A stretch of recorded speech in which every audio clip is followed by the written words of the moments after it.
But because I was struggling there, I decided, you know what? I need to stop chasing this like upload schedule, like a certain number of videos a week that I'm gonna do. What were we talking about? Somehow we started talking about whacking off. Yeah, that was probably my bad. It's a burden. It's a burden to be all of this. I don't know why that's the funniest thing you could have possibly said.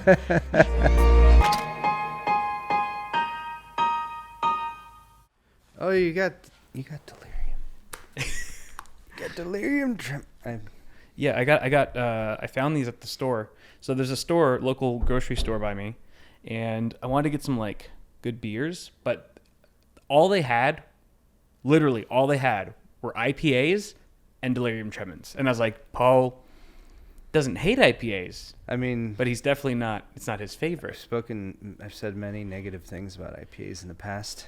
Yeah. So you can bring the mic. You can bring the mic closer if you want. You can. I mean, it articulates. I'm not used to having this much body in the voice. I feel like I should read. You got enough body in the body. Do you have any copy for me to read? Well, Welcome. Ian and I did talk about how the Les entire Miserables. Haunted Mansion monologue by heart. True. Do you still know it?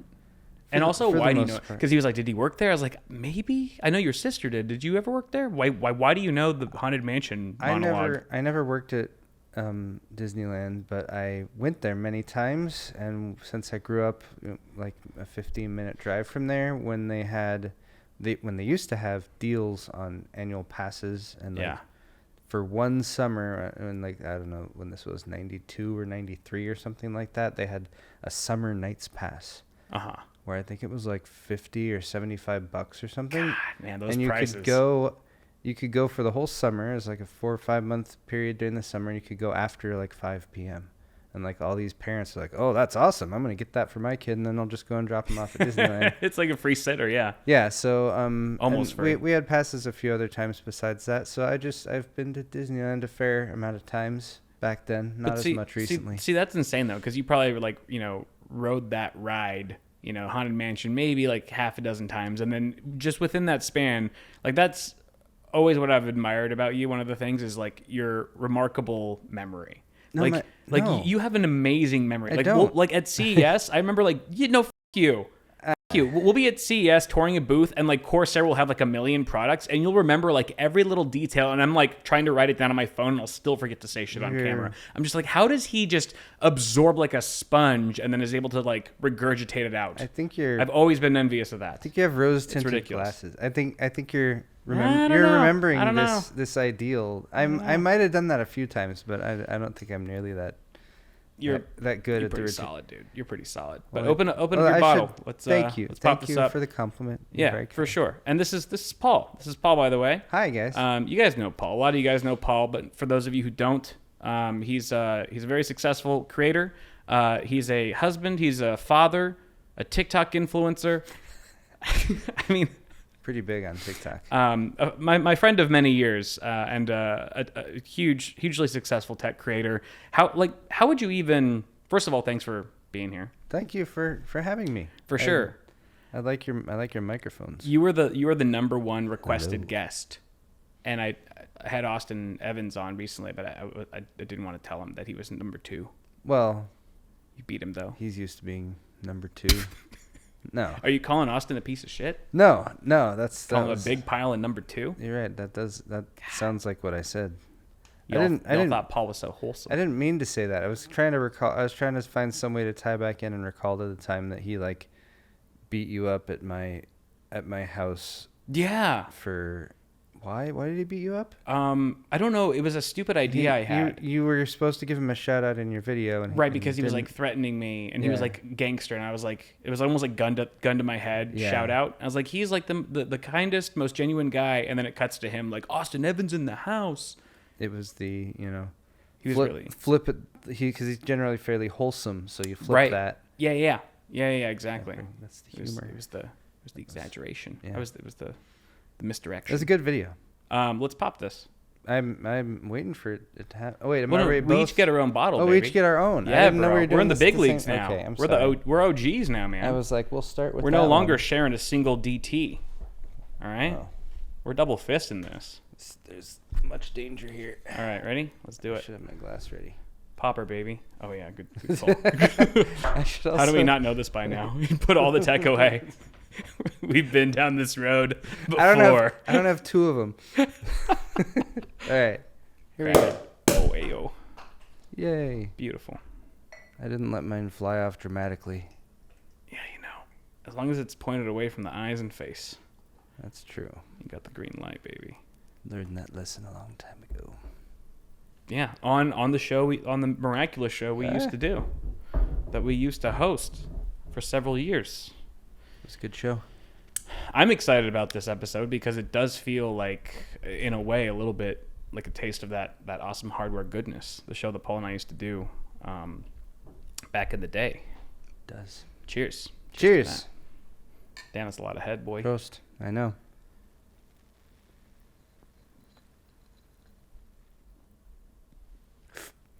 Oh, it gets right up in your nose, you know. Yeah, it's like a It's the sensation. Those sinuses. Hits it right in between the eyes. It's delirium tremens is quite tasty though. So good. I do enjoy it. How was Hawaii? You got back from Hawaii recently. It was vacation. How was that? Hawaii was grand. We had a lovely time. What family vacation? What island? Kauai. Ooh. Yeah. That's like the Kauai island. It right? is. Yeah, it's the oldest island. It's not as much of a party place as like your Oahu's and such. They have the Grand Canyon of the Pacific there. They have the Nepali coast where they shot the intro to Jurassic Park famously. Yeah. Yeah, but we had a wonderful time there. It was a family vacation that my grandpa gifted us that we were supposed to go on in 2020. Got delayed. COVID, finally got to redo it. My mom was very happy. So. Whoa. Yeah. Whoa. So like you got the trip paid for by Gramps? Yeah, I mean, a lot That's of it. pretty sweet. A lot of it was. That's pretty sweet. Yeah. Speaking of Hawaii, like, did you see any of the Maui stuff that happened? Dude, yeah. That was insane. Oh my God. That was horrible. Oh my God. I saw like a TikTok video of a car full of people just driving in a line of other cars.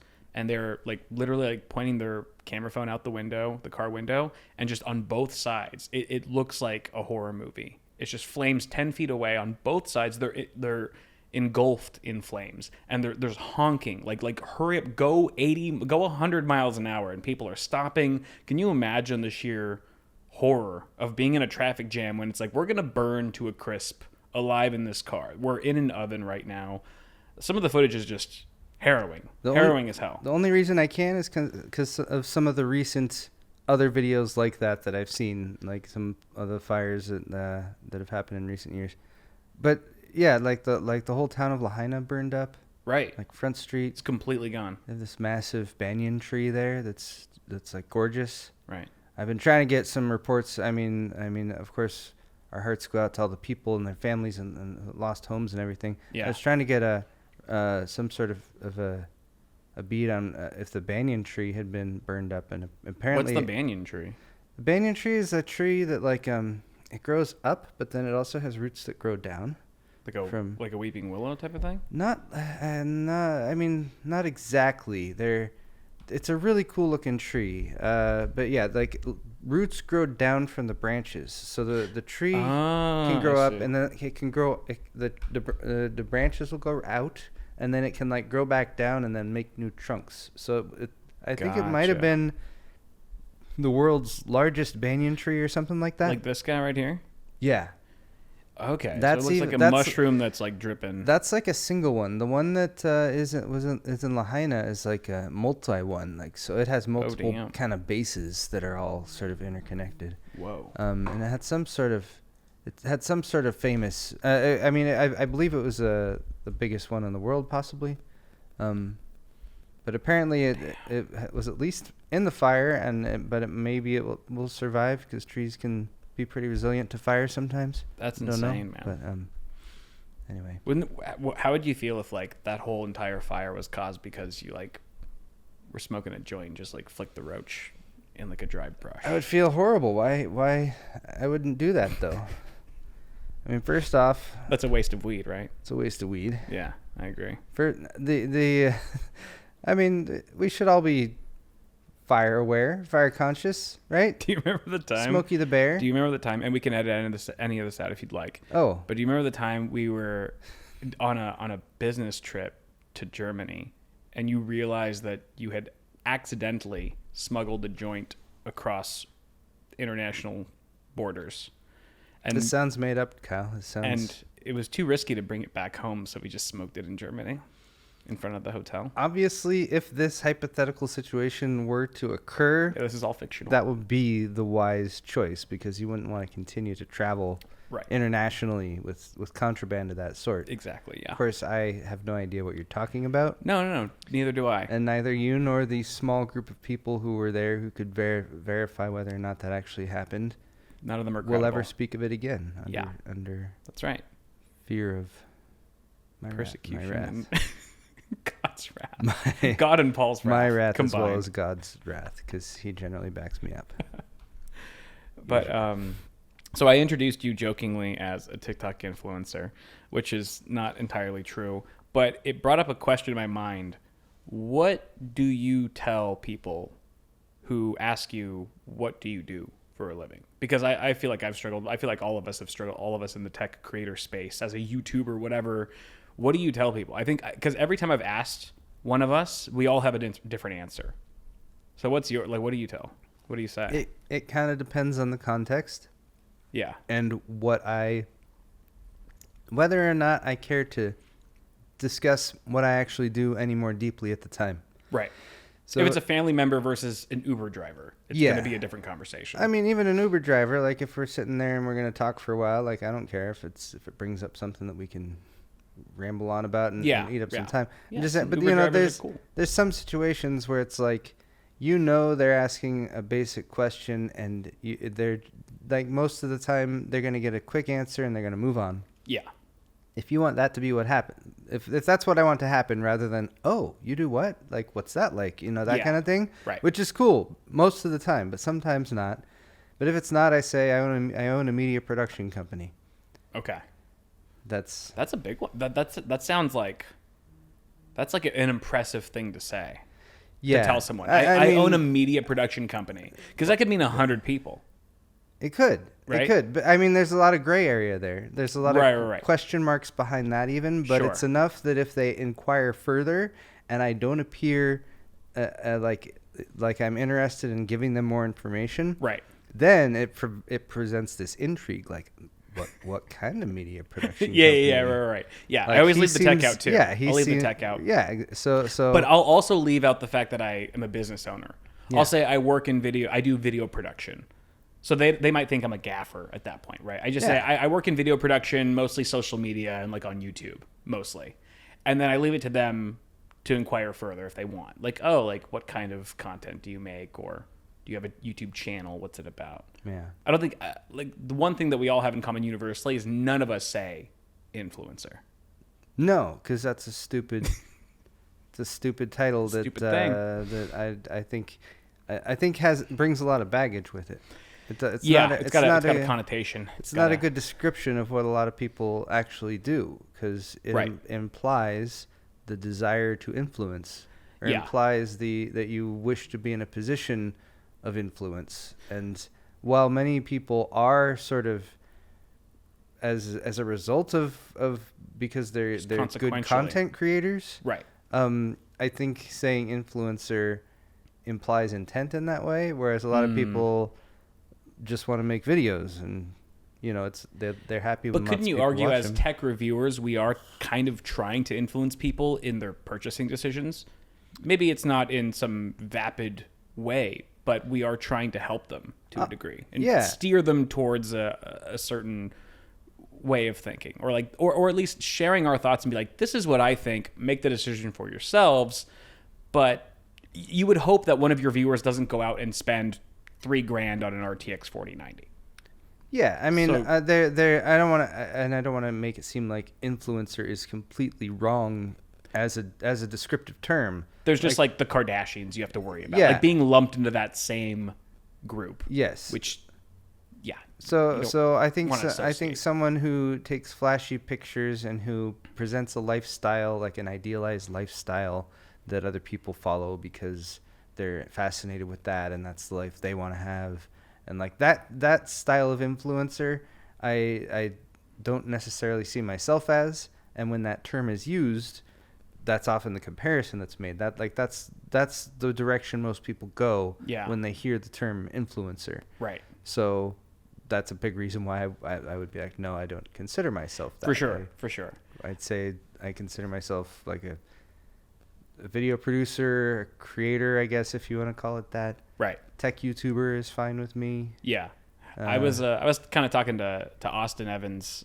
We were both talking about how we feel old in this space. Like, we now have things like TikTok, which came much later in our online careers. Good save. Nice. There you go. Get that foamies. I kicked up late. that was a nice late. save. Thank you. But like, yeah, TikTok and like short form content is all the rage now. And like, there's all these new things that are popping up. It's like things are changing so fast. It's almost like Austin and I were lamenting, like, it feels like we're just the OGs and we're kind of on that later half. Like, we feel like the parents. We're no longer we're no longer the hip current generation. We're kind of phased out. We're being phased out a little bit. You can sort of see that in the view count. Like, there's so many good creators now, up and coming creators. Can you relate to that in any way? Oh, yeah. I've been old and washed up for quite some time already. For sure. I think, yeah, a lot of us that started together around the same time, I feel like, are like that, you know. But we still cling desperately to the fame, to the adulation. Yeah. It's what feeds us. Eventually, Right. Yeah. it fades away, though, because, you know, that's life. Yeah, And, you know. And fame is transitory. Right. You know, things like that don't stick around. So that's why eventually get into the drugs, try to just try to numb yourself to your reality. Try to of find being that, irrelevant. that spark again, that spark of joy that you once had. Chasing the dragon, baby. And Chasing the dragon. then there's rehab, and then you do like Chasing the snapdragon. some sort of a comeback Getting tour real, with a getting bunch real of deep other here with washed-up Paul's celebrities. hardware. Well, I mean, so Fully exposed episode here. So a thing that we do as humans, Kyle. Yeah. That Tell me, people Paul. that everyone does. I think most people do. That you don't often think about as much is that you've got that engine in your brain that can just come up with scenarios, come up with situations. It often like makes you feel weird when you're younger and like you're sitting there having a conversation and your brain goes like, what if I just hit this person in the face right now? Like, did you ever do that? Yeah. When you were 100%. younger? Yeah. Yeah, it's like there's someone who's like, I could just punch them. Yeah. Like, or just something very like antisocial There's stuff that, like that. Jim Carrey bit when he was doing stand up where Yeah. he's like just I'm on the road driving between these lines, but I could be a complete maniac right now and just crash into the car that's coming head on. Like, there's a fine line between sanity and insanity at all times. But a reason our brains do that is because we're able to our brains have that engine that can consider what might happen in the future, that can consider various possibilities. Analyze, exactly, all possibilities. That might happen in the future. So I try to do that as much as possible. So you talk about like being like an older washed up YouTuber or feeling like you're from an earlier generation of the tech media or whatever. Like I've seen that coming for a long time. For sure. And I've feared it. I've always feared it. Winter is coming. These mics are fun because I feel like if you're on a sudden, like I can get serious. Oh yeah, you can get super deep and talk really close. Really intense. All right, I'll try to save that for when I actually have something juicy, portentous to say. Ooh. Save that word for later. That's a good word. We're gonna need that word for later. Okay. We're doing something specific with that word. Oh. My curiosity is piqued. Good.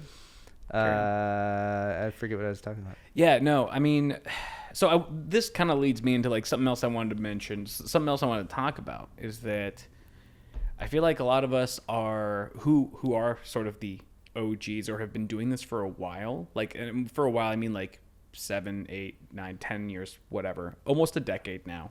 15 years, Kyle. Okay, sure. 15, sure. 10 to 15 years. We'll call it that. This is something that we were discussing at LTX a little bit. Like how long we've been how doing long this? have you been doing this? And I was like, well, doing TV, beginning If of that. you count that, yeah. 2000. I was counting like the start of my personal YouTube channel, but yes, if you go back that far, 2008 for me. even further for you. Yeah, So I'm about a decade. You're That's about 15 years. Yeah. So 10 to 15 years, the guys who have been doing this for a really long time and kind of feel like we're just sort of, on that older generation, I feel like a lot of us have been making changes.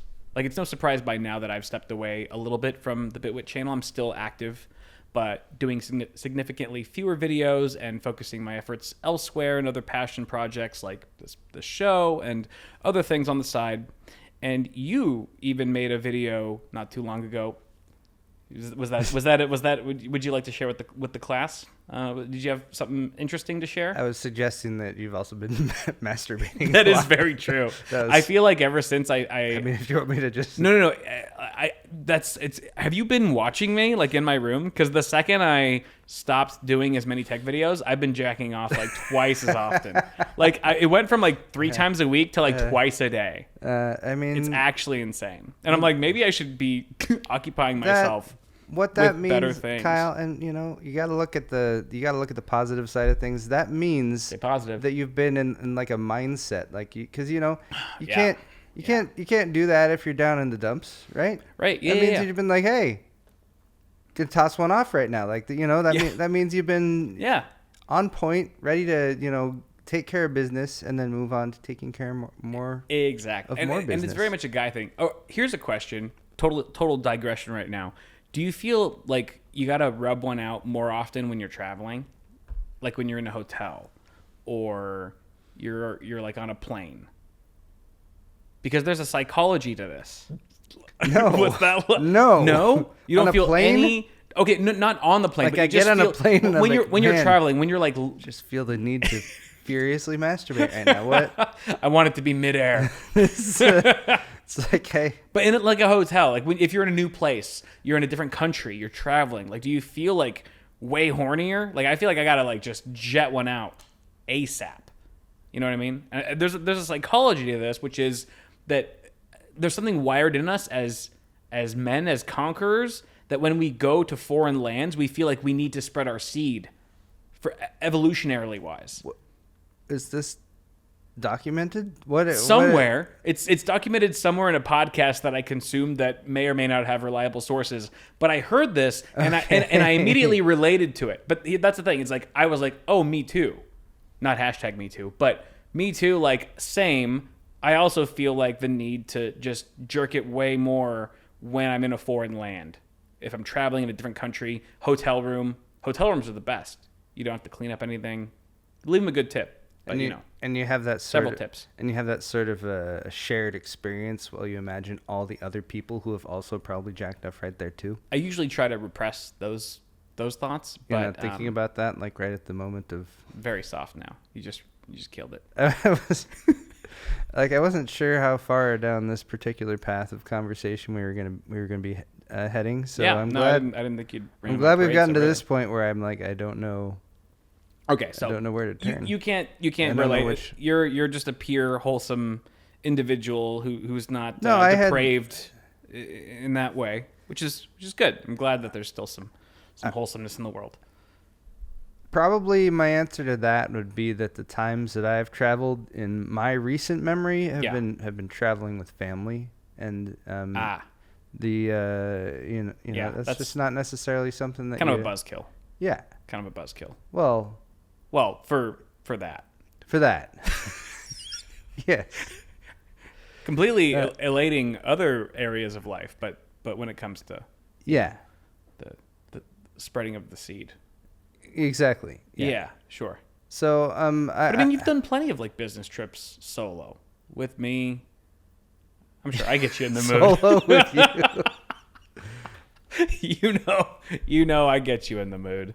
Come on. Remember that one hotel room we stayed in where there was a piece of glass, see-through glass between the shower and the rest of the bedroom? Yes. And we were like, how are we going to do this? What do we do? Did we just avert our eyes when the other one was showering? Wasn't it was the like a glass? honeymoon. Wasn't it the glass that like had Did it have the frost? opacity option? Like, yeah, you could frost it if you Thank God to. we found that. So we just had to trust I was a little upset that we found that. that we weren't going to go and like switch it back to see-through mode. That's right. And it never happened. It was so fleeting. That was a bonding time for us because it let us know that we could trust each other that much more in that situation. That's right. It was a trust exercise. That's how I remember it. It was like, when they say fall backwards and I'll catch you. It was one of those. What were we talking about? Somehow we started talking about whacking off. Yeah, that was probably my bad. But you posted a video about a month ago. It was like a personal update and about like making some changes to your content on the channel and stuff. And you said, I quote in the video, you said, "I want to be excited and motivated about the projects I have lined up again." Yes. So what do you think was causing that lack of excitement and motivation? Because I can relate to this 100%, but I want to hear your take. What do you think contributed to that lack of excitement in the content you were making?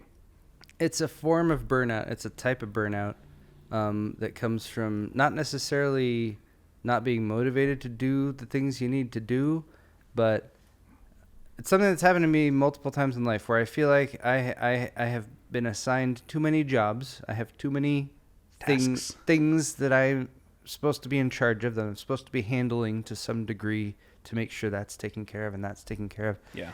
And I'm spread so thin that way that I can't do any of, like, I have too many jobs to do, so I can't do any of them well. Yeah. Yeah. You're half-assing all the things. Yeah, it's that kind of feeling. And right. like a big indicator or consequence or whatever of that is when you do have like a win and something goes right and you're like, I nailed it. This job, like I focused on and I did it and I nailed it. You're immediately faced with the fact that those other jobs that you fell by the wayside, that you neglected in order to do a good job here, right. And it just detracts, like it sucks the joy out of even the stuff that you did do right. Right. So it's like a matter of finding that balance, like striking that perfect balance, which is really difficult. Yeah. Yeah. And we've discussed this a lot, both during live streams and off camera. in person, and just other times we've talked to each other like we do sometimes. Yeah. But yeah, it's really hard to create content that's watchable when you're feeling down in the dumps, or if you're depressed, or if you feel like shit, or like whatever, however you want to describe it. Yeah. And I think people will watch like a video where you're like, man, I'm just burnt out. Like if you get to that point where it's like, I can't make any videos about good things, so I'm gonna make a video about how like I'm struggling. Yeah. Like I think people will watch that, like, but they have for a limited amount of time. It's like your core viewers, like your core fans will watch that and care about you and be like, it's okay, like take some time off. But like the mainstream audience is gonna be like, what the fuck's wrong with this guy? I'm just gonna go to the guy that gives me what I want. Yeah. So maintaining just sort of a life balance that allows you to stay in a positive mindset where you don't feel like you're fucking up all the time. Yeah. I'm burping because of the beer. Yeah. Is key. Is vital for being a YouTuber, being a content creator of whatever variety. Yeah.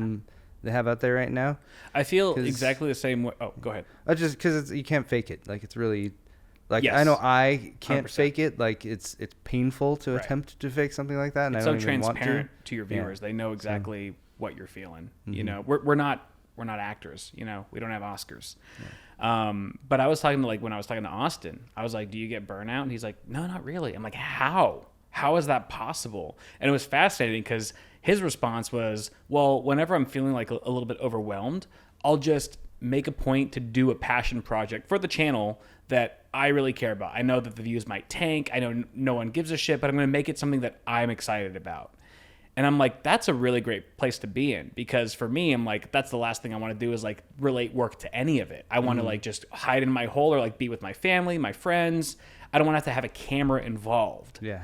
And but he's able to like tap into work in order to like anti-work somehow. And I'm just like, I'm not wired like that, and I don't think you are either.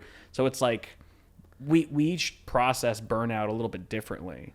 The way you described that actually sounds exactly like what I'm doing right now. Yeah. Which is that I was feeling like crap as I was attempting to do what I had been doing for a while, but also with the added, stresses of family life and raising a kid and all that stuff that has been kind of a more recent thing for me. But because I was struggling there, I decided, you know what, I need to stop chasing this like upload schedule, like a certain number of videos a week that I'm going to do, and I need to stop looking at the view counts and stuff like that. I'm like, man, I need to make sure those are going up, because if they're not going up, then they're going down. And if they're going down, then eventually my channel's going to fail and all that kind of thing.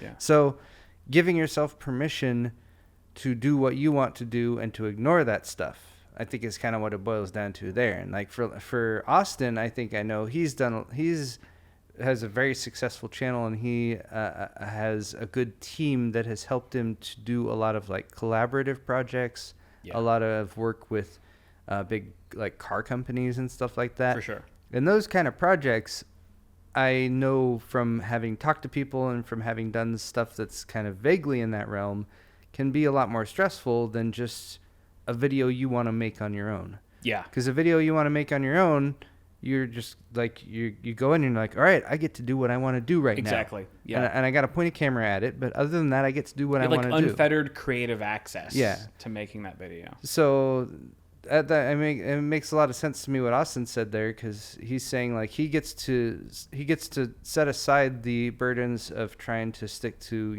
an ad calendar or something like that, or trying to make a video that somehow works with the pitch that the ad that the partner you're working with wants to say. Exactly. Ticking all the boxes. It's like a Venn diagram. You got to hit that right in the middle, that middle target. And it can be fun to try to do that and try to kind of shoehorn that all together and make it work, but it can also be tiresome. So yeah. Do you feel like with tech, you're still? Do you see yourself doing this for how long? I mean, as long as it doesn't become ridiculous. Like I've always been very like practical, kind of a pragmatist in my approach to things. Like the reason I originally got into even exploring the idea of like I could build my own computer was because my dad had taken me and we had bought a computer when I was like 14, and then like a year or two went by and like I upgraded the memory in it, and then like I because we had a computer, I started to become aware like, oh, computers are a thing and there's different types of them and stuff, and there's faster ones and they keep coming out with faster ones, and there's other ones you can buy. And then I started to explore the idea of building my own. At the time, it made a lot of sense to build your own, because if you wanted to buy a pre-built computer, they were typically $300 to $500 more expensive than if you bought if you bought the individual parts to build your own. Not the case so much anymore. Yeah, there was a significant premium, like the build tax or whatever, to buy from a system integrator that was going to sell you a completed system. So that's where a lot of the original PC market came from, was people who were just like, well, I could spend $1,200 on that system, or I could buy all the parts for $850 and build it myself. Yeah. Sounds like fun. So that's gone away a lot, but there's still a lot of good reasons to build your own computer. I've been most frustrated in recent years with market trends, whether you're talking about the GPU shortage and like cryptocurrency mining and all that affected stuff, or like the more recent thing with just stupid pricing decisions from Nvidia and like very, very calculated moves made to make sure that inventory is stays within a hair's breadth so that they can still maintain the prices that they're charging, stuff like that. Yeah. Excuse me. So all that stuff's very frustrating, because what I would like to say to any random new person who comes to my channel is, hey, do you like video games? Do you have a console? Whatever. Like, maybe you can buy a console for $400 or whatever consoles are selling for, or maybe you can build a gaming PC. Here's the reasons why I think gaming PCs are cool. And by the way, they're not even that much more expensive than a console. Yeah. It hasn't been that hard to say that for quite some time, but more recently, and I think you kind of experienced this in your recent video, which is like, what's $1,000 even buy you anymore? Just like prices have gone up so much. Right. And a lot, like, especially if you're trying to buy new stuff, it's just like you don't get that generational uplift that you used to get with new stuff coming out. And so that's where a lot of my frustration has come from with like current trends in the PC market. I was talking a lot about this with Austin, and a lot of it stems from NVIDIA because they're, arguably the number one GPU manufacturer and brand. AMD's factually the number one, not just arguably. Factually. I mean, in terms of market share. And it seems to everyone that they are definitely only interested right now in pleasing their investors and their, is that the right term? Yes, the investors. Do you think they even which care? They're supposed to do, Kyle. Which they're supposed to do. So here's the thing: it's like AI has been skyrocketing, and it's not going anywhere. It's not slowing down. It's just a freaking exponential graph that's going up and up. And NVIDIA is at the helm of that in a lot of ways. If they're getting all of their money now from AI things, and they really no longer need the wallets of gamers, where do you see the PC industry? Like we've always had ups and downs in the GPU industry, but this is different, I think, because of AI. And NVIDIA's like, hell yeah, they're just going to follow wherever the money is. They're not going to take money out of their pockets and put it in the hands of gamers just because they're trying to be cool guys. So do you think we're at a weird turning point in the PC space where like we don't really know if this is going to turn around as soon as it normally would, without this crazy circumstance that is AI?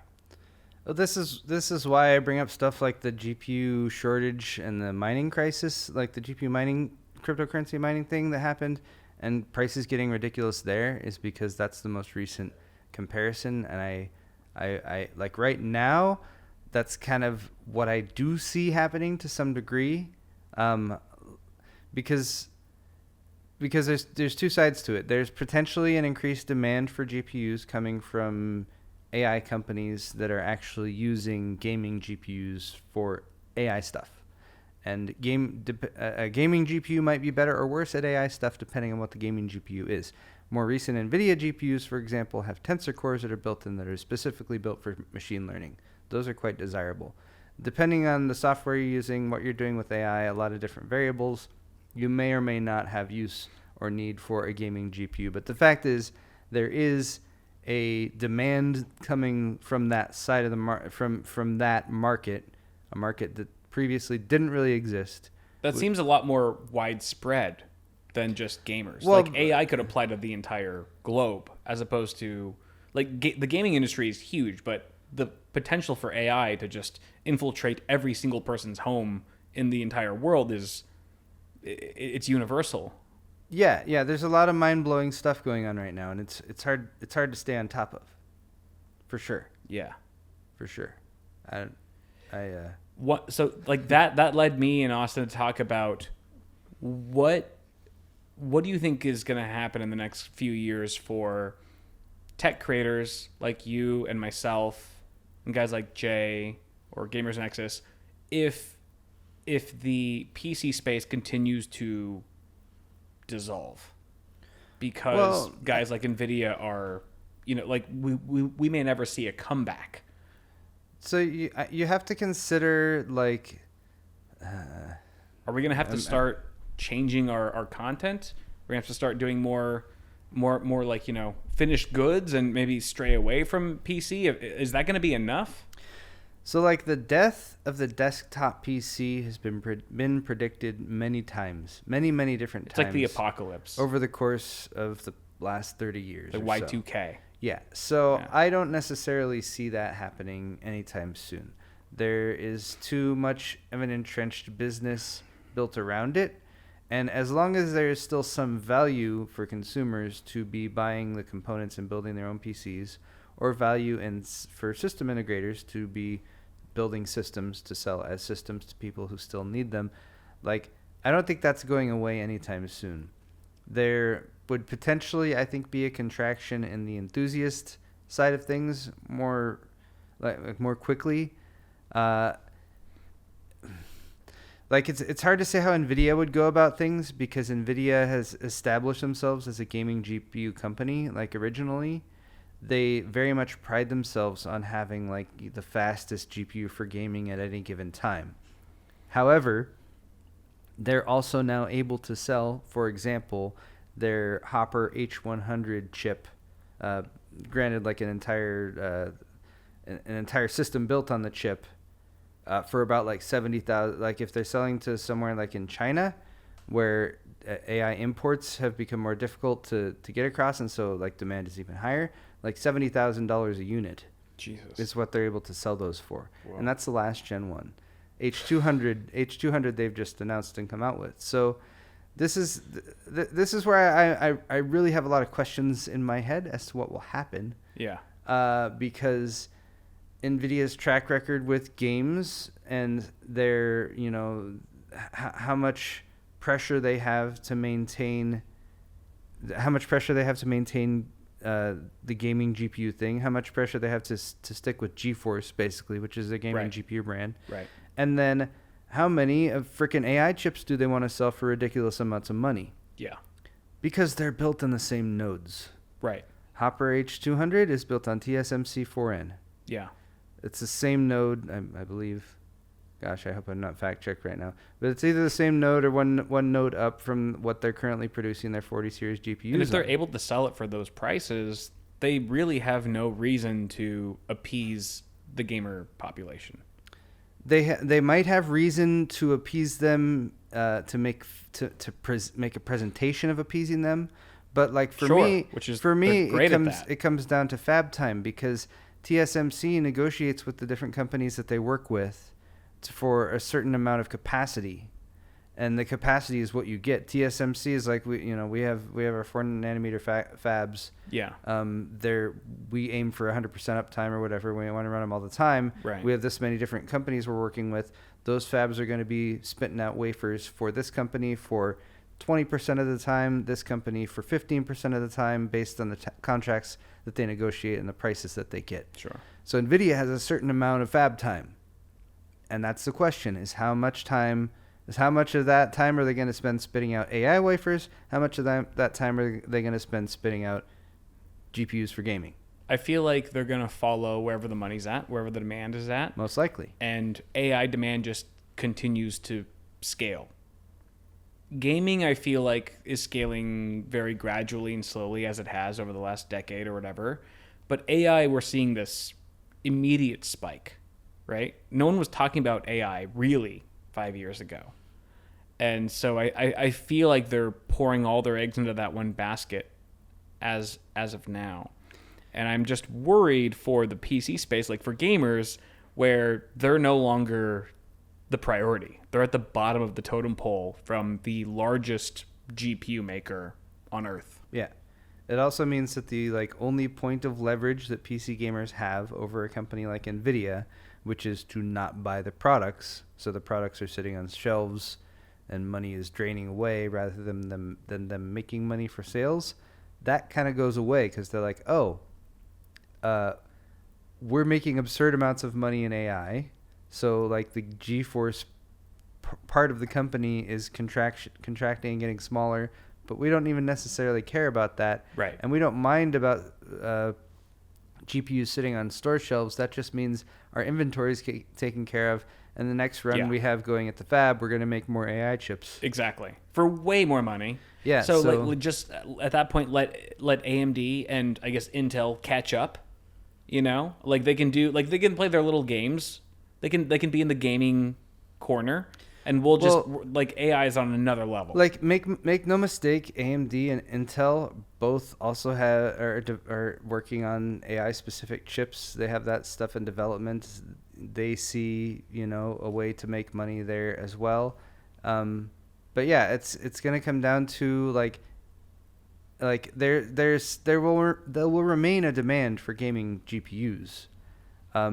Is that demand enough to drive prices up enough for it to make sense to make those GPUs on like the bleeding edge nodes, or are the GPUs going to have to be made on the last gen nodes because when they move to a new node, they don't shut down the old fab. Right. They usually keep making stuff there. Knowing the way that it's gone, they're gonna give gamers the least amount of power for the most amount of money. Yeah. You know what I mean? Because people will still continue buying it. And that's the thing. It's because as gamers, you don't have a choice. You have to buy whatever is available, even if the best at that time is overpriced and not as good as it could be. That's what's already happening. Maybe we'll just have to we'll have to sit and wait for one generation for all the AI chips to move up to 3N or 2 nanometer, whatever the heck. Yeah. The 20A stuff that Intel's working on. Yeah. So yeah, we just gotta wait a generation there while this current stuff stagnates, and then we can move ahead again. And we'll just always be we'll be one gen behind the AI chips that they're actually. Do you think there could ever be an organized gamer walkout, like a boycott on NVIDIA GPUs? No one's gonna buy an NVIDIA GPU for a year, kind of how they do with gas. No. People, gamers aren't that organized. We're not that organized. Oh shit. Gamers aren't that organized. I don't know. There's too many people.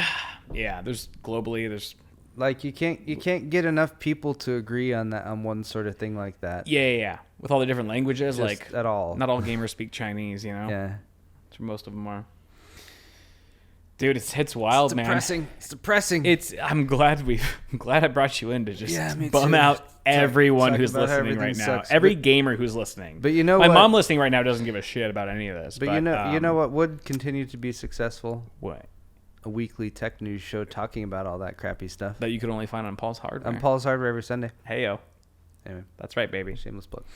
All right, let's move on to something a little bit less depressing. Okay. And maybe a bit more relatable. This is a segment that I did once. I've only done this segment once before with Ian. It's called Under a Rock, Dumb as a Rock. And basically what it is I had this understanding one day that Ian is much smarter than I am. And he's read so many more books than I have, which is very similar to the dynamic that you and I have.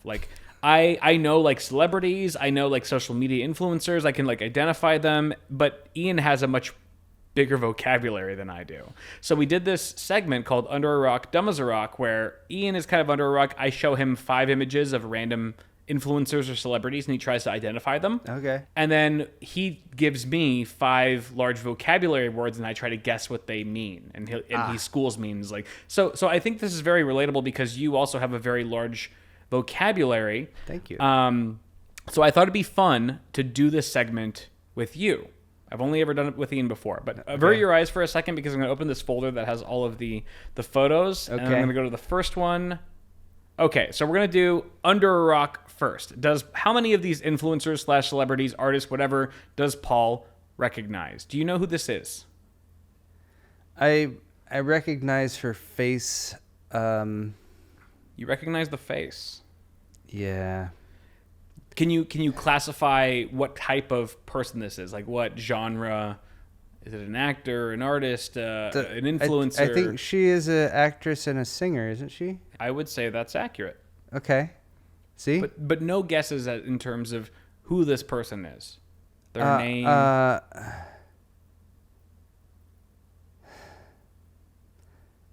It's... Is it even on the tip of your tongue? You kind of if I tell you the name, would you be like, "Oh yeah, obviously," or you have no clue? I feel like you have an idea. Once I tell you, you'll be like, "Ah." I feel like your daughter would know who this is if she was born 10 years prior. Yeah, if your daughter was a teenager instead of being 4, yes, she would probably know who this is. Yes. She has a name that I know when you tell me, I'm going to be like, yeah, okay, now, of course, yes, I should have been able to remember that, and I don't, which is why when you were earlier complimenting me on my memory and stuff like that, I was like, Kyle, no. Well, you have a selective memory. You're only remembering things that you think matter. And clearly knowing this person's name has no significance whatsoever. Was she originally on... Disney? Did she do Disney stuff earlier on? Yeah. Yep. See, so I know who this is. Yeah, you do. You do. I just can't recall her name to memory right now. This is Selena Gomez. Selena Gomez. The Gomi. Okay. You knew that. Deep down, you knew that. Okay, you guys can believe me or not. I had names in my head that I just, for some reason, I was embarrassed to try to say out loud because I knew they weren't correct. What were you gonna say? But them was Serena Williams, but that's kind of close to Selena Gomez. Yeah, and the other one was Lopez, which is no. I mean, Lopez, you got the ethnicity right. Yeah. So it was kind of on the tip of your brain. So yeah, it was lingering there. Yeah, I don't completely not know who this person somewhere is. in the deep dive Paul files. All right, that's not bad. Not too shabby. What about this person? Oh gosh, wait. This isn't like an AI generated image. This is wait. What is I don't know why that's the funniest thing you could have possibly said. That comment is gold. Maybe is this not an AI. Maybe I've seen her before. Maybe this is her at like an award show or something where she's, in a dress and with her hair done, but I would recognize her if she was in, dressed differently, like in the show or whatever she's in usually. Or here's a hint. Is this? Some people would disagree with the pronouns you're using. They look. Damn it.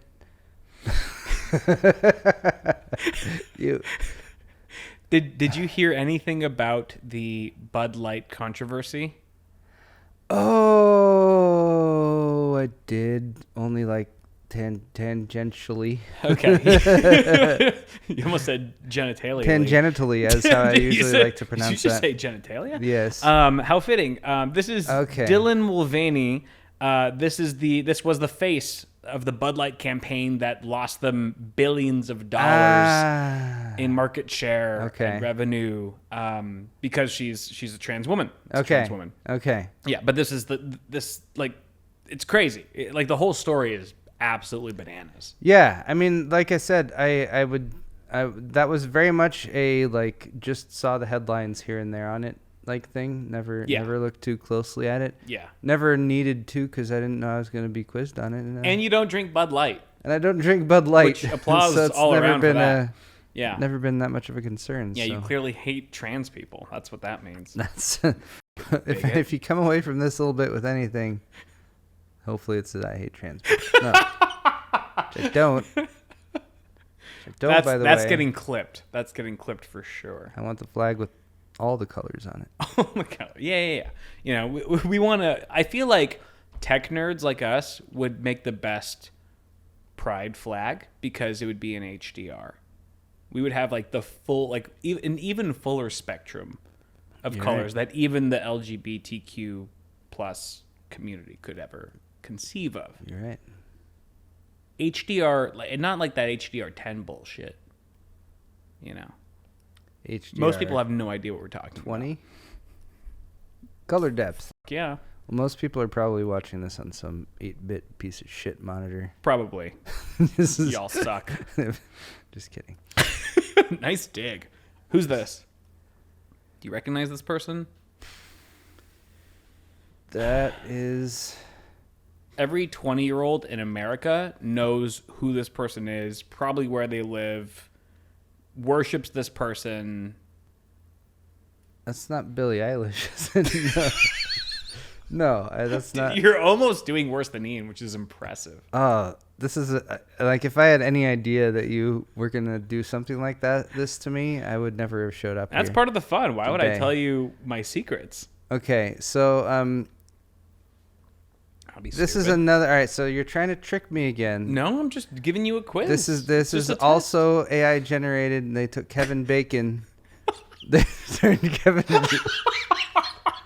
This is a picture of Kevin Bacon. Kevin Bacon, dude. Look at the cheekbones. Oh my god! You know what? You don't get a Kevin Bacon vibe at all.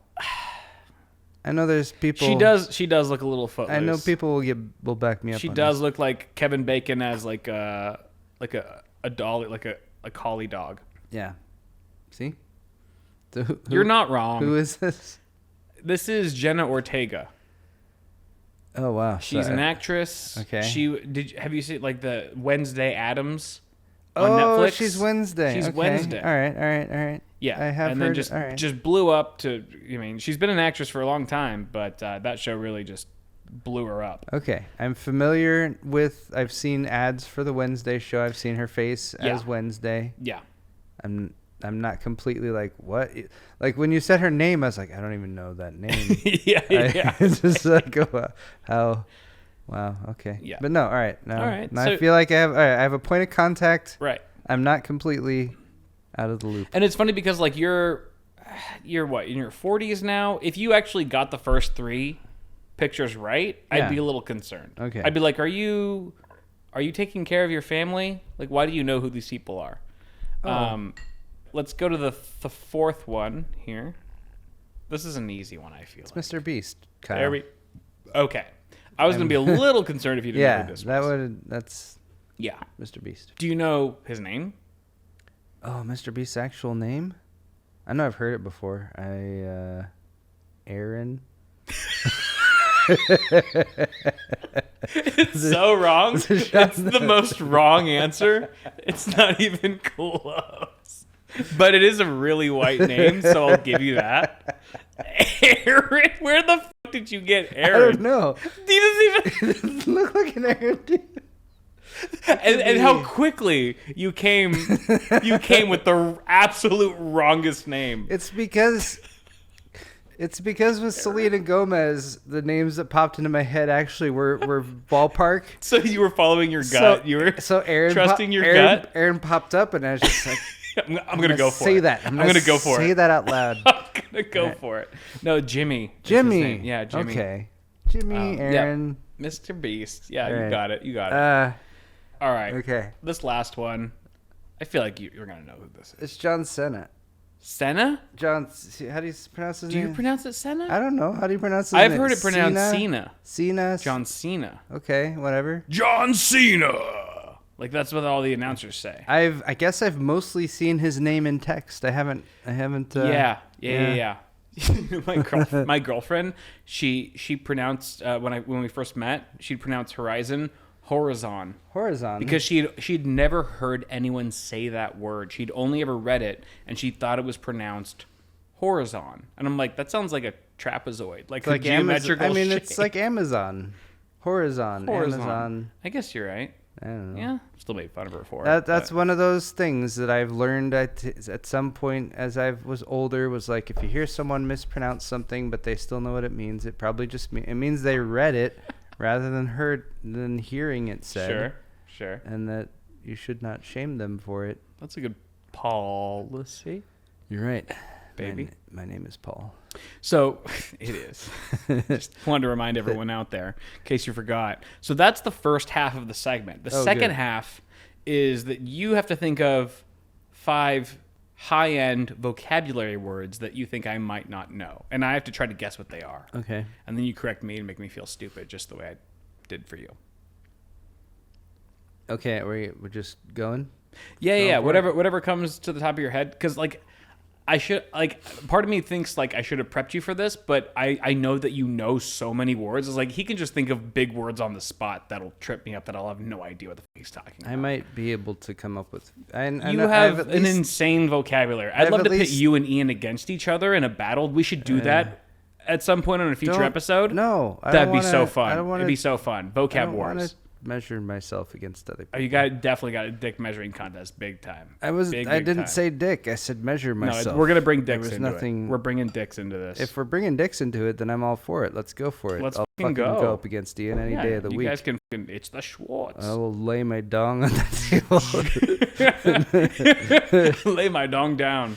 There we go. All right, so have give me to- a big word. Give me a big boy word. Okay, so you may or may not know this one, depending on whether or not I've brought it up to you before, because it is a word that I like to tell people from time to time. Okay. Calipigian. Calipigian. Yes. Is that? Can you define it as? Is it a verb? Is it a noun? Is it an adjective? Adjective. It's an adjective. Okay, that's when you see like a pigeon that's really Californianed out. He's like, maybe tropical colors, and maybe he like squawks like he says like brah brah. No, I don't. What the fuck does that mean? I think, can you like look it up and show I think it'd be more entertaining to have you just like I don't even see, like, this is how bad I am. I don't even know how to spell it. Call, I believe. Okay. IPY PY GIAN. I think it's California pigeon. Having a well-shaped buttocks. there. You go.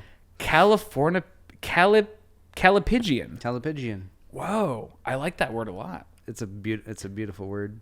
I feel like I like when I learn big words like this that actually have like, because this is like most vocab words I'm like, I'll never use that. Yeah. Because like the definition is too niche. But this is like, you could use this in every rap song. If fucking Kanye used this in a beat, like over a beat, like I would be old Kanye. Old Kanye. Let's not. Let's not go there. Okay. But honestly, though, that's a really good word. One that I remember Ian saying for me, vituperate.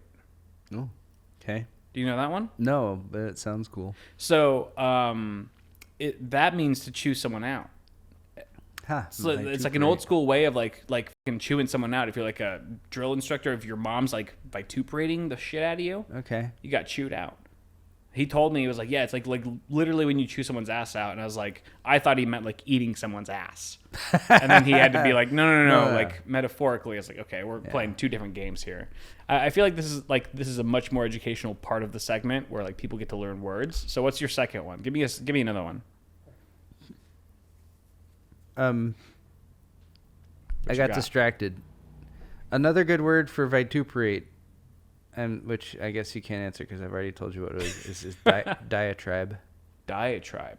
That is like it's a noun. Yeah, so yeah. It's like bawling someone out. It's like to give them a diatribe. Some epic diatribe there. That's a good one. When he vituperated the shit out of him. Okay, this is another one that you may have heard of already. It's a 2-word sentence. The 2 words individually have meanings, which are cool, but putting them together is kind of funny. Okay. Eschew obfuscation. Eschew obfuscation. I feel like obfuscation means to obfuscate, to mask something or to hide something. Yes. Eschew would mean to maybe the opposite, like to not do it, to like make it open. So to eschew basically means to avoid. Okay, that's kind of what I was thinking, but not smart enough to say it. An obfuscate is like to make something more murky, to make something more difficult to understand. Right. I've heard you say that before, and I think if I hadn't, I probably wouldn't have. My high school English whatever teacher, I don't forget what they called it, had a shirt that said "eschew obfuscation," which he proudly wore. Yeah. So it's basically you could have synonymized it by saying "be transparent." Sure. More or less. Yeah. More or less. Yeah. I mean, personally, I have a fondness for self-defeating phrases or like stuff that's sort of like self-negating kind of thing. Yeah. Like I don't know. I always think that's why I always say, never speak in absolutes. I always love that one. I sometimes. That's why I always love that one. I sometimes. Yeah. I always say. There's so many there's like quadruple negatives in that. It's infinitely. It's the cleverest damn thing infinitely ironic. I'll ever come up with. Okay. All right. Give me a few more. Give me a few more. This is good. Gosh. It's like I know them, but coming up with them on the spot is. Yeah. A hard thing. Yeah. I'm trying to think of words that you've said that I was like, what is that? Because there's definitely been a lot. There were a lot of words that you would say on Awesome Hardware that I'd be like, that's a good word. Scuttlebutt. You used to say scuttlebutt a lot on Awesome Hardware. Scuttlebutt, that's just a good word. That's I know what that means now, but only because of you. Yeah, it's like gossip. Right. Yeah. Yeah. It's almost like being like in cahoots, like in a sense. Yeah. Which is another good word. Cahoots. When we did the Talk Like a Pirate or the pirate episode for Yoked? of Yoked or whatever, I had so much fun with that Yeah. For one, because Jenny brought her book. Oh, she had a pirate. She had like, a pirate dictionary practically. book with a bunch of terms, like a lot of more good obscure stuff. ones. And you went ham with that. And that's my favorite. It's like there's the very classic when you think talking like a pirate, yarn, scalawag, and swab the deck, and there's a bunch of stuff like that, and that's fine. You can toss those out there. You can have fun as a pirate, like talking about a gym lad, and I can't. I need to bring that episode back up. Dude, there were so many good ones. That's one of the ones I saved. It was also like, why do you have this book? Like, I looked at Jenny, I was like, why do you even have this? Because she did Renaissance Fair. Like, it was from her time doing Yeah, or like that's right. her or her mom's or something like that. But That's right. Yeah, that was a red flag, I was like, a girl with a Renaissance Fair book? You're crazy. I love Jenny. Jenny's the best. I do too. She is literally the best. All right. I think that's you threw some good ones down. I know there are other good words that I know and could probably think of, and I'm probably like, right. I'm gonna be driving home later and be like, I should have said that you're one. like, oh, this one and that one and this one. You're just a treasure trove of good words, and I know you've got them in there. That's why a million times. I really enjoy. I genuinely enjoy talking about like enjoying the work we do and everything like that. Yeah. I genuinely enjoy writing tech news. Yeah. Every week, because it's kind of like it's the time I give myself to just like write and like whatever random words pop into my head to use to describe any given situation. Like that's what I use, and like I have a lot of fun with it. Right. And I actually the tech news being like the tech news videos that you produce every weekend, right? Yeah. Sorry, because those are the ones they're scripted. Like I actually write it out. I write it out and everything like that. So yeah. It's something that I enjoy doing. I like using random words. They're really good episodes. Like every time I watch it, I feel like I'm watching like The Daily Show or something. It's so witty, it's so funny, and it's like, and I can see why you enjoy doing it, because I feel like it's a part of the content creation that you excel at, which is just being witty and funny and smart. You just have such a way with words that I think you don't really get to express in like a GPU benchmark video.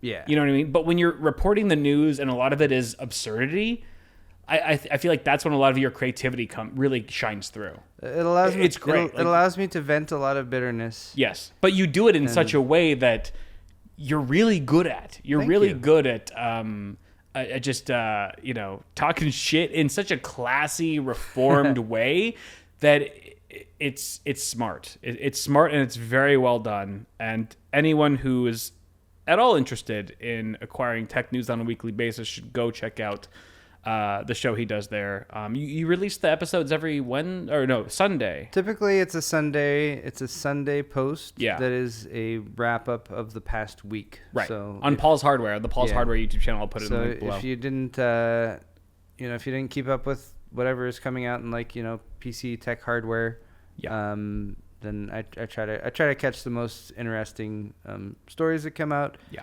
Try to throw in some jokes here and there. It's really good. And, it's really, really good. Yeah, it allows me to do some writing and use my vocab and stuff like that. Yeah, it seems like a lot of your viewers have really latched onto that series, and they're really huge fans of the tech news that you do. And a lot of those same people, I'm sure, are a part of this next segment, which is Ask Paul. Oh. A lot of questions for you directly, or maybe a combination of both of us. Okay. Starting with Nick, have you thought about life, and this is partially about what we were talking about earlier a little bit, have you thought about life post-YouTube? If so, what does that life look like? That's a big question. It's a big question, a good question. I would say yes. I've thought about that a lot of times. It involves a few things, like me and my family, and a plot of land that's like within a close enough vicinity to like a large metropolitan area that you could still have access to like some of the vital needs and stuff like that. Yeah. But far enough away that like you don't have to deal with stupid people and their bullshit. Yeah. Right? For sure. So like that's right about where we're at. Good, it's sweet enough spot. land that my wife can have a bunch of like really big dogs that she raises, right? Yeah. So does that mean like And potentially living outside of LA one day? Because you're roughly in LA County proper right now. Do you feel like you might be moving out of the country or like some remote area?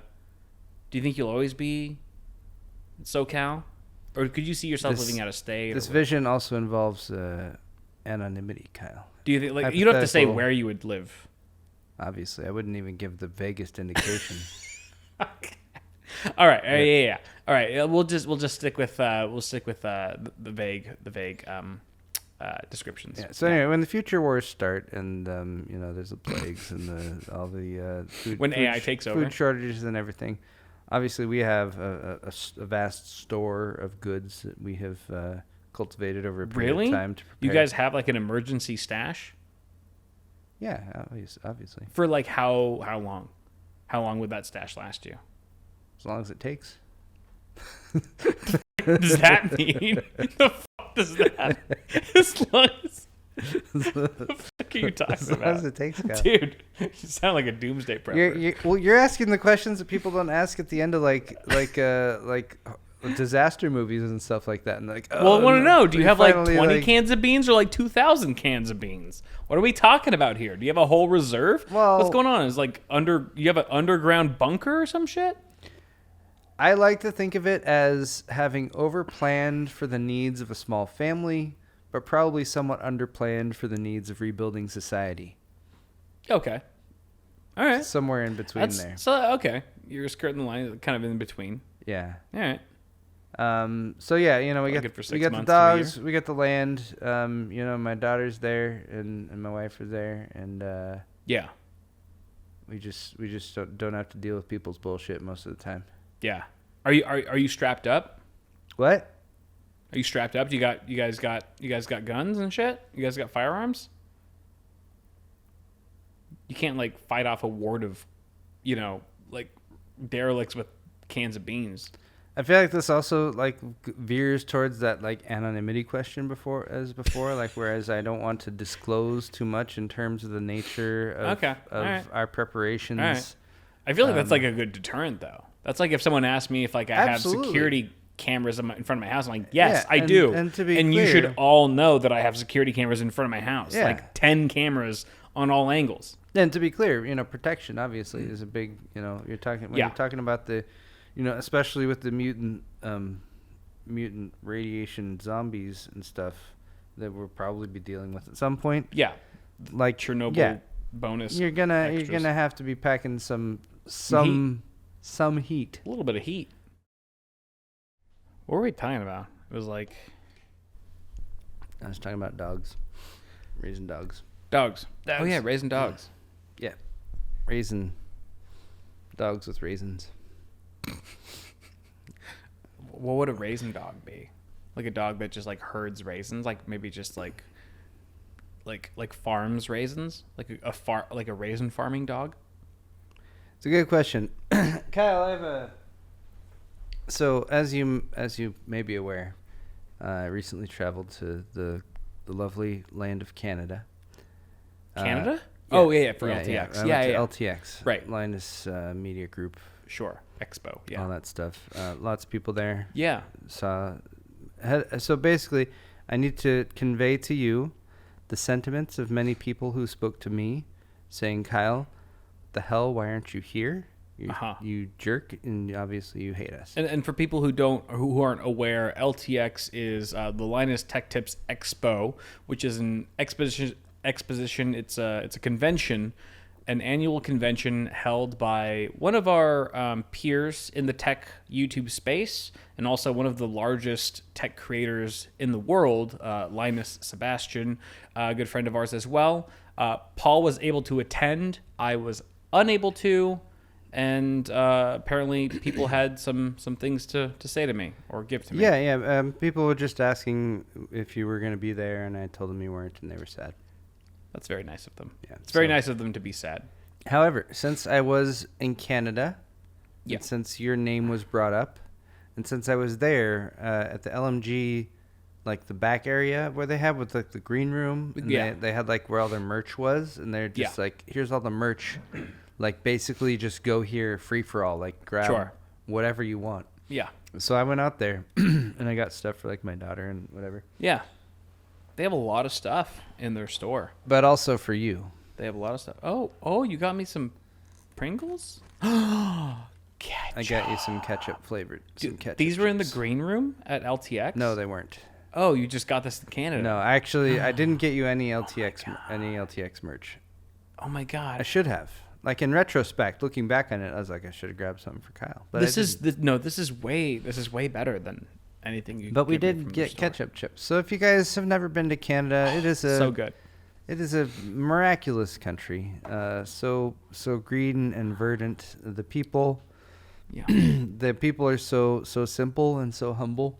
Yeah. And yet so. Except Linus. Linus is wise. the only Canadian that's like doesn't fit that description. You're right. He's sort of he's a bit of an anomaly. Yeah. But the Canadians have a diverse cuisine, and they have a few sumptuous dishes that you can really only obtain in the lovely land of Canada. Yeah. Like ketchup chips. chips. Among them, ketchup chips, of course. I was gonna lead up to the ketchup chips. Oh. By saying like you have your poutine. Sure. Obviously, poutine. Sure. It's like French fries with cheese curds and gravy. Yeah. Pretty good. It's delicious. Pretty good. Delicious, Kyle. Not. It's their version. So do you know what the SoCal version of that? The Southern California version of poutine is carne asada fries. And I would take that over poutine. Like poutine is basically just carne asada fries with fewer ingredients. I feel like you're creating an international incident here by. I'm just saying. Like white people food combined with foreign people food is generally greater than strictly white people food. Because Canadians got the white. Racist or not? No, it's not. It's anti-racist. I'm saying like having the Mexican influence makes the food so much better. Because otherwise, what is poutine? It's just white people food on top of French. So it's racist against white people. But that's fine. Like we can do that. Like we can do that without getting in trouble.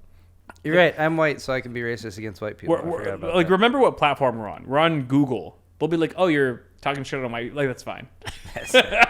That doesn't violate our TOS. Right. You're good. What I never really understood is why ketchup chips are so specific to Canadian culture. When, I mean, you see ketchup at every July 4th barbecue in the States. Yep. I never understood why we don't get ketchup chips here. And it blew my mind when I think we were in some bumfuck town in Canada for some AMD event once a long time ago. Yeah. We went to some Greek restaurant. It was weird. And we were staying at some shitty DoubleTree, whatever. And they had a vending machine in the place. And they had like all seasoned, like all dressed ketchup. Or no, they were all dressed Ruffles as well as ketchup chips. And I bought both of them. What kind of chips, Kyle? All dressed? You did not get all dressed. Shut the fuck up. What is that? All dressed? Oh my god! Got some all dressed crispers right here. Bro! All dressed crispers. Like, get on our level of like friendship. Like when your friend can be in a different country and be like, I know exactly the gift that would make my friend just be overjoyed with happiness. Like, this is exactly like we know each other so well. All planned far ahead of time. Oh my god! Like, what do you like? It almost makes me sus. Like, what do you want? What? What's the catch?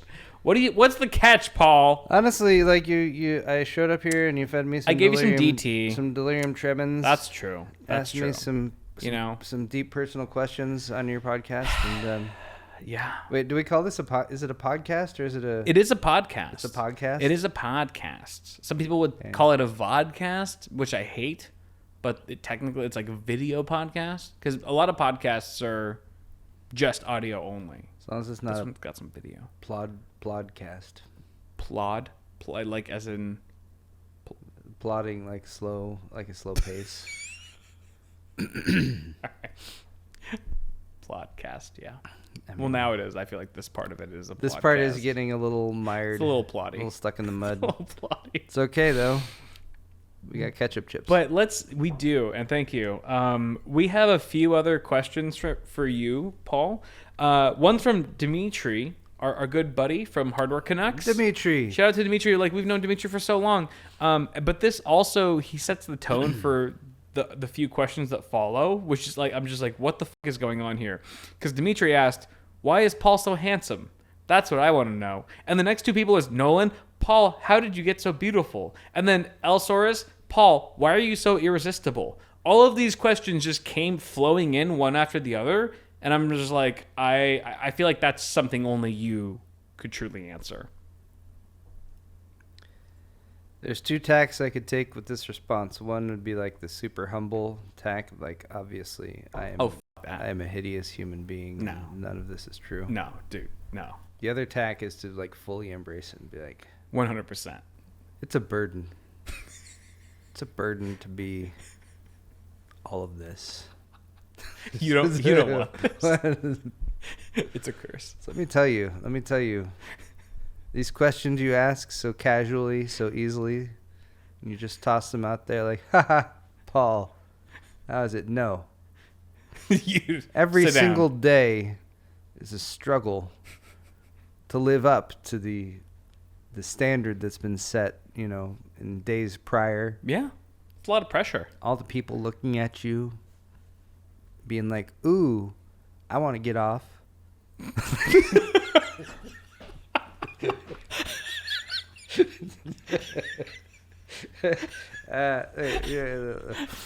About some breaking me off a piece cut of that part. Cut that part out. Yeah, totally. We'll definitely cut that part out. It's like done.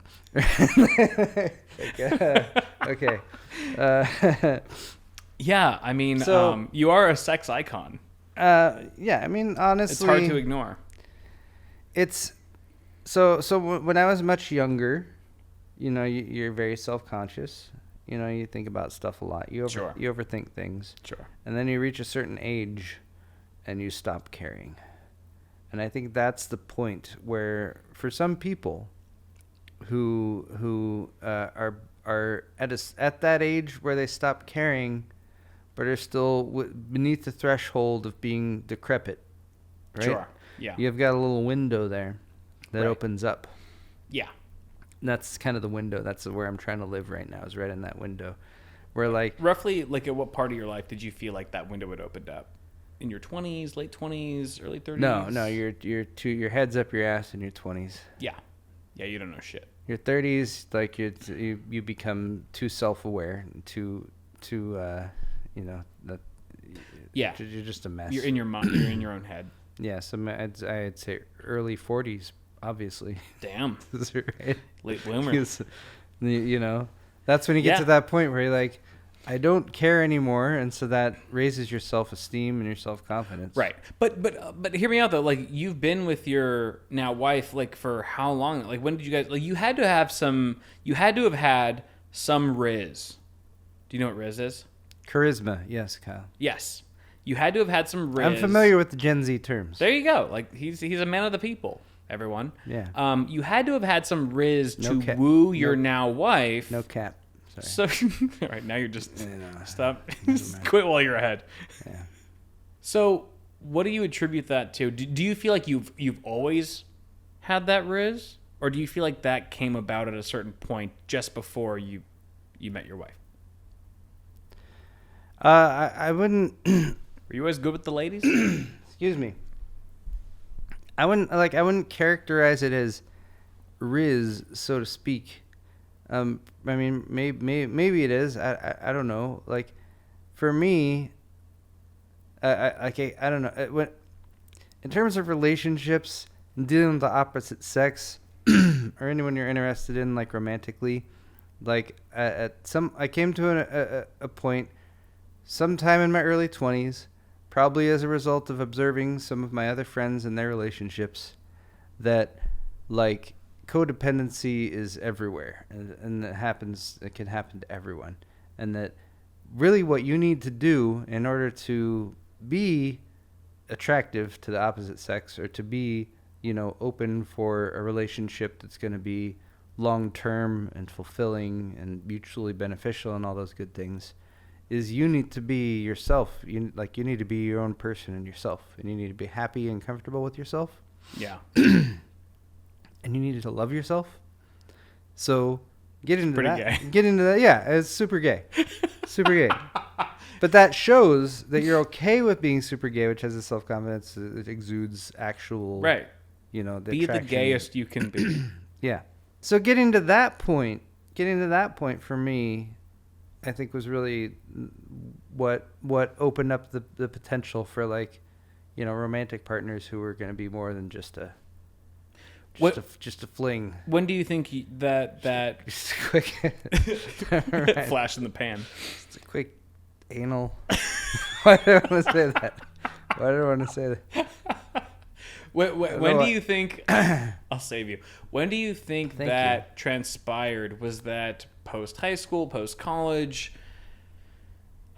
Like the time when you felt like, I feel more. There's a time in everyone's life where you feel more secure in your own self and you feel more confident in yourself. I feel like that happens at different points in everyone's life. When did it transpire for you? It's kind of dumb. It's slightly embarrassing, but it was in my mid-20s. Okay. And it was when I finished like a year, I think when I was 25 or 26. Like I came to the end of the year and I was like, hey, I made more money this year than I spent. And that's kind of dumb because it's economic and, obviously there's other factors in life that determine whether you're a good person or not.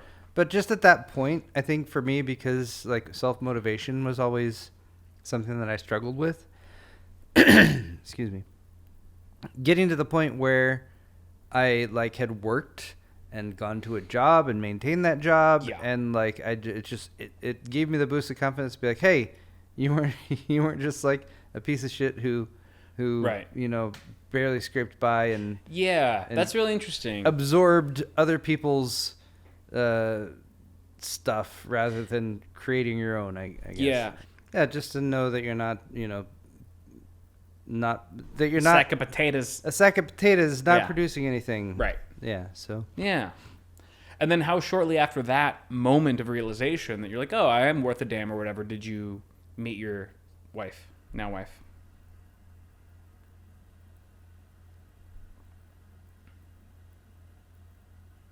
I mean, it was about the same time frame. Damn, that works quick. That's a quick and proven model right there, folks. Yeah, I mean, get on it. It was 2005, 2006. No wonder everyone's asking, how did you get so beautiful and irresistible and handsome? We can all see it. It's all the self-confidence, I guess. Chukuda asked, Paul, how often does... Well, I don't know why I put this in here. How often does Kyle do something that causes you to respond, dude, what the fuck? Have I ever done that? I know I have. I would say at least once every time we hang out.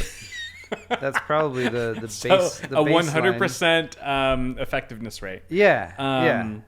At least once. At least really? Once every time we hang out. Really? Has it happened on this hangout so far? Because we still got the rest of the night, baby. No, it hasn't. But it will. We haven't really dipped into the hard. But it will, baby. Hard stuff yet. What did you? Here's my question. To piggyback on top of this one is, what was your first impression of me when I first got the job at Newegg and I joined your team, and we were the very early stages of us working together.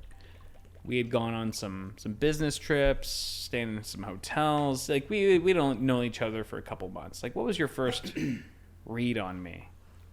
So I just need to know what people think of me at all times. So I don't know if you remember, but I was not there for your interview.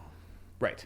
And that was at a time during my tenure at Newegg, which might have expanded over the course of several years, when I was not as into things as I guess I could have been.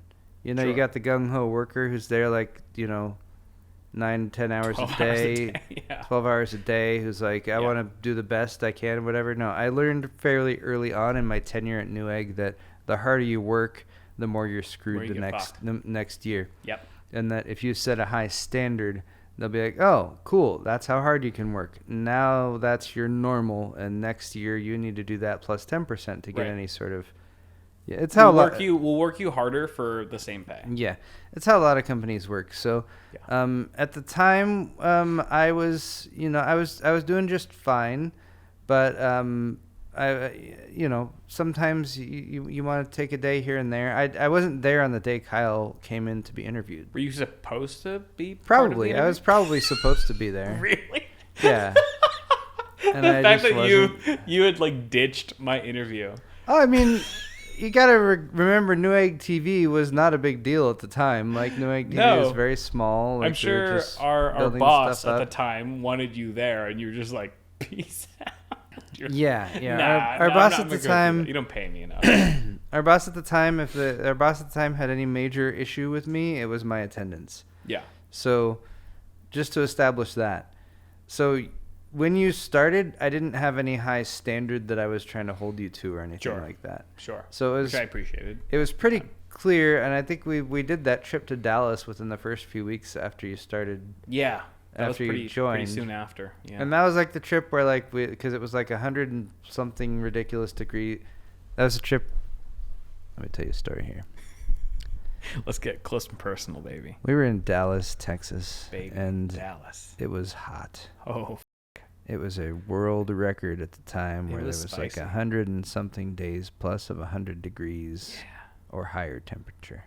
I'm sure that's normal these days, but anyway, we got to Dallas, Texas. Got out of the plane. We were immediately covered in sweat. It was humid as shit. We walked out and looked at the temperature gauge, and it said 98 degrees. We're like, what a shithole. It was like 11 at night. We hated it. We went to the hotel. It was in downtown Dallas. You go to Texas, you're expecting there's going to be lots of room. It's Texas, wide open. Everything's plains bigger. and everything. And yet, for some reason, downtown Dallas, we're like, let's pretend like there's no room. Let's have no parking for any of the cars, so everyone has to valet. And we're trying to get to that McDonald's late at night. Yeah, so we valet our car, and we go into our room, and then we come back downstairs because we're hungry, and we're like, hey, can we get some food? And they're like, sorry, the restaurant closed. Yeah. There's a McDonald's up the street. Yeah. We're like, okay. We're going to walk up to the McDonald's.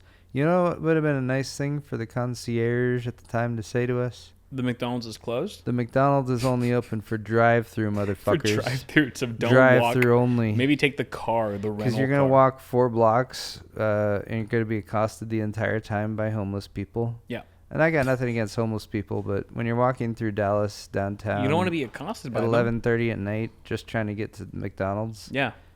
It's a little overbearing to have so many of them come up to you and try to tell you their story or whatever. Yeah. Anyway, we get to the McDonald's. Like GoFundMe.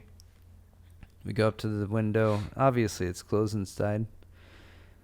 Homeless dude comes up to us and says, hey, if you press this button here, you can talk to the speaker and they'll let you take an order. And then That was like his therapist. Out. Yeah. Which was like within a minute was very evidently a lie. Why did he tell us that? I think he thought that we'd be like, oh, thank you, homeless person, for sharing this information. Here's $100. Here's some quick money right now. Yeah. Anyway, we ended up having to walk back to the hotel. Yeah. Get our car out of valet because they didn't have regular parking for regular cars, even though it's Texas. Yeah, it was a shithole. Then we drove through the McDonald's drive-thru and we finally got some dinner by like 12:30 at night or something like that. And then like I remember the next day we were driving around and this is Dallas and it's like 110, 115. It felt like 115 degrees, and we're just trying to. I remember like me trying to like get beer. I was like, let's go to a liquor store, let's go to a convenience store, get some beer, and every place was closed. It was like the whole town, the whole city shut down. It's like how some towns have snow days where it's too snowy to even operate. It was too hot. They had a hot day. They had a Sunday, not like the church day. It was like it was too fucking sunny. It's too hot. So let's close down the entire city of Dallas and fuck you if you want to get a beer. Yep. And I was like, who would ever live here? Now I know why. Everyone's complaining about like California prices and real estate. Yeah, it's because you can get a fucking beer anytime you want. I get it. No get offense. No offense to anyone who lives in the greater Dallas area, of course. No, they all offended us. But that's where all the offense went. what this is all circling back to, however, is that adversity, adversity breeds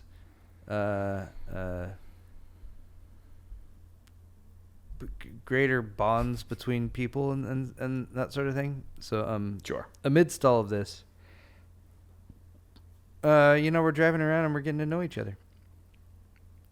So Yeah. Kyle tells us a bunch of wacky stories about his drugged out college days. Yeah. And Which weren't too far behind me at the time. And we're immediately like, I can trust this guy.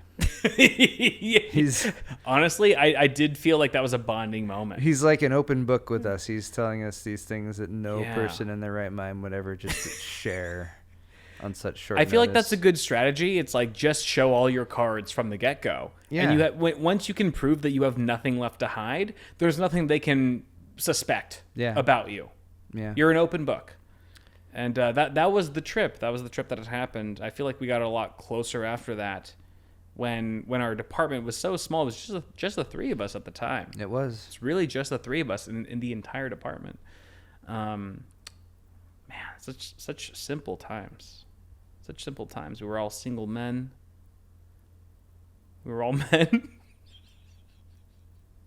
Also. No, because Care to elaborate? between you, me, and Austin, who was our last guest, who would make the hottest girl? Because we have, I've done a gender swap on all of us, where I submitted a photo to the FaceApp app. Okay. And it basically makes you look like the opposite gender. And I did it with Austin on the last episode. Absolutely hilarious. Okay. We've thrown you into the hat, Paul. Oh, that's exciting. Right off the bat, before seeing any of the transitions, who do you think would make the hottest girl? Me, you, or Austin? I'll give you a second to think. I don't need a second to think, Kyle. The sheer confidence. I would guess Austin. Yeah? I don't know, something about the shape of his face. He's got more of a It's kind of elongated. yeah. A little bit. He's got a narrower face, I guess. Okay. I don't know. Maybe that might. I'll tell you right now, you're wrong. Oh well then. No, I will leave it up to you as well as the listeners. Okay. You can see mine first. Here's me. There's Kyle. Huh. So That's. I feel like I look weird. I look like a shark or something. It looks like your mom, Kyle. No, it doesn't. It kind of looks like your This mom. doesn't look like my mom at all. It looks Really? a little bit like your mom. No way. Like the eyes. My mom is. I feel like I look. Your mom's hotter. I'm definitely not like. I would be like the girl who was jealous of my mom in high school. Okay. You know what I mean? Fair Like my enough. mom would be the cheerleader, and I would be in fucking color guard. Okay. I'm a color guard chick. I am totally a color guard chick. Aw. Which is AKA a failed cheerleader. Well, that's pretty. Because We try not to say that out loud, Kyle. in the last episode, because like, so here's Austin. All right, Okay. hold on. Here's Austin. We said that Austin looks like a librarian that bakes a lot, and I look like the girl that eats everything he bakes. Okay. So this is just Austin in a wig. That's just Austin in a wig. Yeah. Because like for me, like different facial structure was like changed. My eyebrows were different. This is literally just they just took like the AI was lazy. They're like, you're already feminine enough. Very, very close to original Austin. It's just Austin in a wig. Yeah. There's nothing different about it. It's exactly the same. I mean, I guess it probably depends a lot also like on the source picture that you use, right? Like the original picture. Well, I tried to, do something that was somewhat flattering, and had a good angle, front-facing angle. I definitely said I wouldn't trust those teeth with a blowjob. You know what I mean? Those are some. No. He's got some chompers on there that I wouldn't. Why? Probably wouldn't. Probably wouldn't be. I probably wouldn't green light. My brain hurts. Are you okay? We have a medical team on hand that we can. Stop making my brain do things.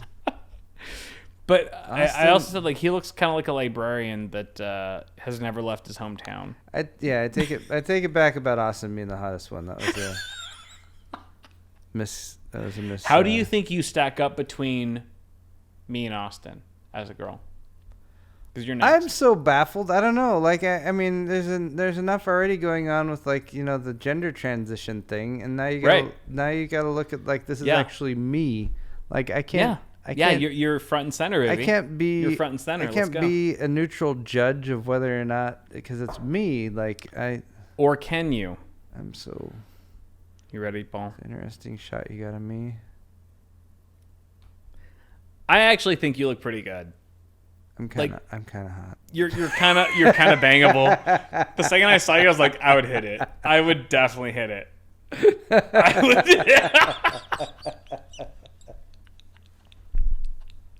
Right? Dude, kind of smoking. You bastard. Kind of smoking. Like, I was surprised. I was like, holy shit. Like, Paul can get it. Paulina can get it, but Paula can get it for sure. What do I do with this information, Kyle? You know what? This isn't right. This isn't. You know, with great power comes great responsibility, Paul. I feel like this is fundamentally chemically changing some of the things in my brain. Yeah, man.